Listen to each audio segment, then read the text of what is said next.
To our match day -1 press conference ahead of tomorrow's Champions League fixture against Bodo Glimt. I'm joined by head coach Thomas Frank and Bergvall. I will take questions for both and we'll get through as many as we can in the time we have. Please use the microphones provided. Just at the front here. Thank you. Hi there, Thomas. Can I ask for the team news? Just want to check on Dom and Colomani, and I think Romero maybe wasn't training today? Yeah, start with Dom. Dom, got that ankle issue that's been bothering him for a little while. So now we decided to make a minor surgery. It's a small procedure. That will mean he's not ready for today, of course, and of course Leeds is out as well. We will have more news about time frame after the international break, but I don't expect it to be long.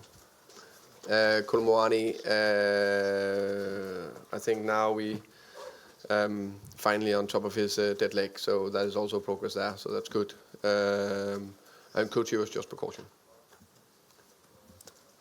Hi, Thomas.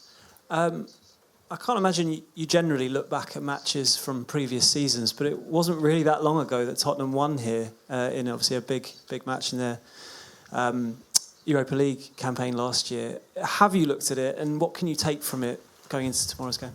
Yeah, I've looked at that game, of course, but also looked at a lot of other games of Bodo. And I think they are a fantastic team. I think their club is fantastic. I think the story is unique in many ways.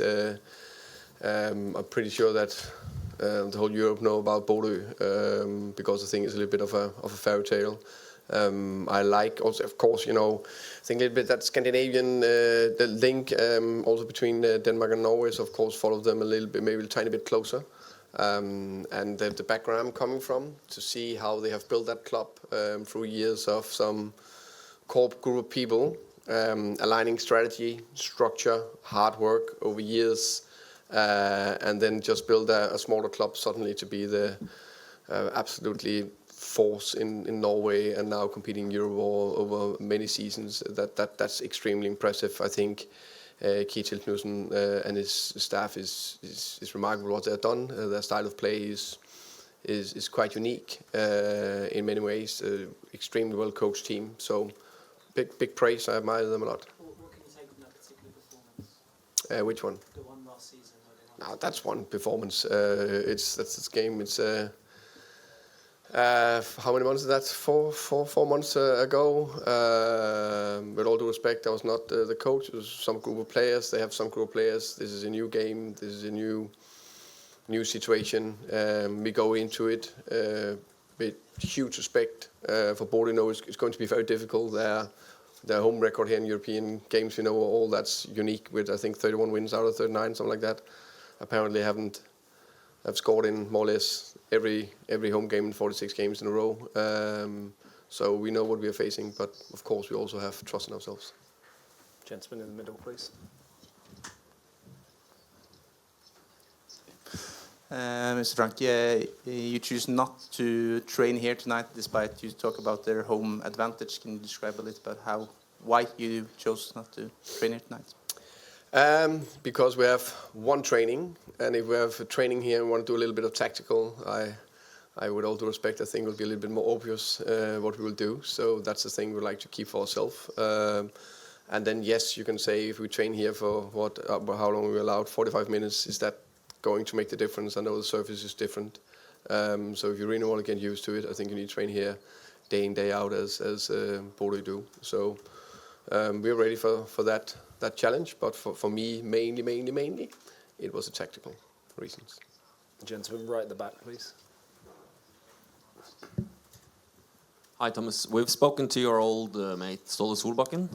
You coached together in Denmark. He calls you the nicest man in the world, so you can take that. And he also says you had some disputes while coaching in Denmark. How would you describe your relationship to him? To Ståle, yeah. Ståle is, when we are coaching Brøndby and Copenhagen, you can have a few infights in that area. No, but Ståle is a man and football coach I admire a lot. What he built in Copenhagen was also incredible over many years. and now he's here representing his country, and they've started very well. So I'm very happy on his behalf in many ways. So no, a good colleague and good friend in the football environment. I guess to both of you, considering your background in Scandinavian football, how unique is what Bodo Glimt has achieved, building a squad of almost only Norwegian players and getting to this level? Yeah, I'll start. Yeah, you want to start? Yeah, I can go. No, as Thomas mentioned, it's great. They've done great things in Europe, like last season when we played against them in the semi-final. So yeah, great work. A little bit on that, on the as you say, more or less Norwegian players, a few Danish players as well, of course. Just to have a spark. No, jokes aside, that makes it even more impressive, I think, that you do it more or less Norwegian players built from this country is remarkable. Yes, Thomas, what do you consider Bodo Glimt's biggest weakness, and how do you plan to exploit it? And also, what is the best team in Scandinavia? Is it Copenhagen or Bodo Glimt? Oh, you put me on the spot there. I think let me put it this way. I would like to see a match between the two teams. There was a lot of talk about Malmö and Copenhagen when they played each other in the Qualified for Champions League. Qualified, yeah, it was not the playoff, but the one run before, I think it was. I think that would be very interesting between the two styles. I think they're very close to each other. I must admit. I think.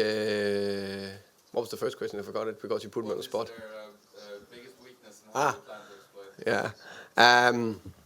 I think I would rather like to say about their biggest strength is their structure in the way they play. They're so well coached, so their patterns are so clear, which I think is a huge strength. So I'm very aware that we're coming from Premier League and so on. We also see last year that we had to defend very well. No doubt about that. They are so good and clear in how they want to do things.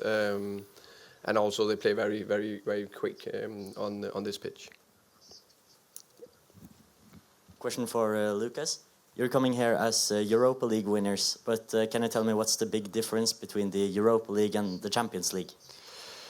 Yeah, it's a big of a difference. It's the best thing for me as a player can achieve to win the Champions League. So yeah, I would say it's next level, but. Yeah, it's going to be a good game tomorrow. A tough game. Bodo Glimt is a good team, so we need to go out there and perform. Yeah. Hi, Thomas. Yeah. We've seen a lot of improvements already in the defence of this team since you arrived. I just wonder what you think of the kind of creativity in the last few weeks and how you see maybe where improvements can be made in that department. I think in terms of the how can you say creativity or maybe creating more chances, dominating a bit more. I think the Brighton game was a very good game. I think first half against Wolves was good. We didn't score, but I think all the right signs was there. I think it's steps forward.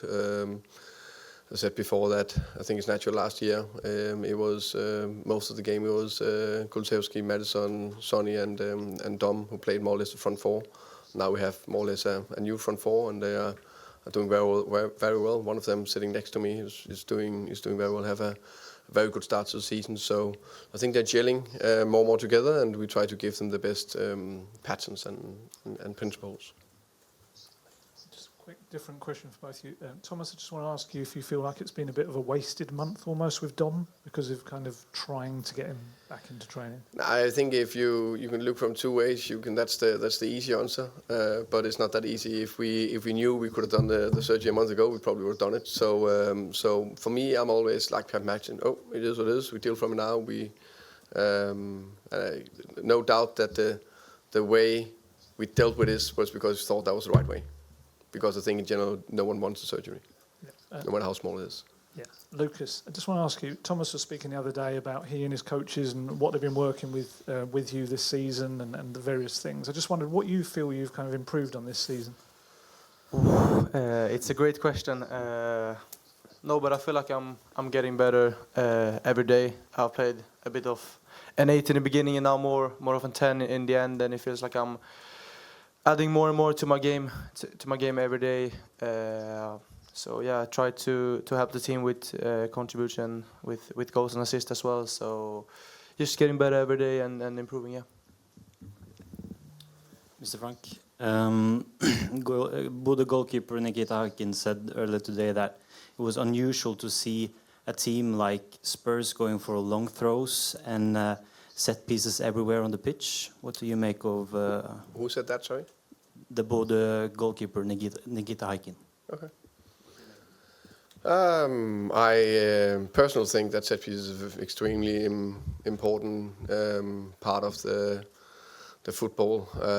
I think there's isn't that a stat is 33% or something like that all goals scored from set pieces. So I think it's okay, clever to utilize a third of your opportunity to try to score a goal. But yeah, well, I'm happy. That's a fine comment. If you think that's a strength of ours, I'm happy with that.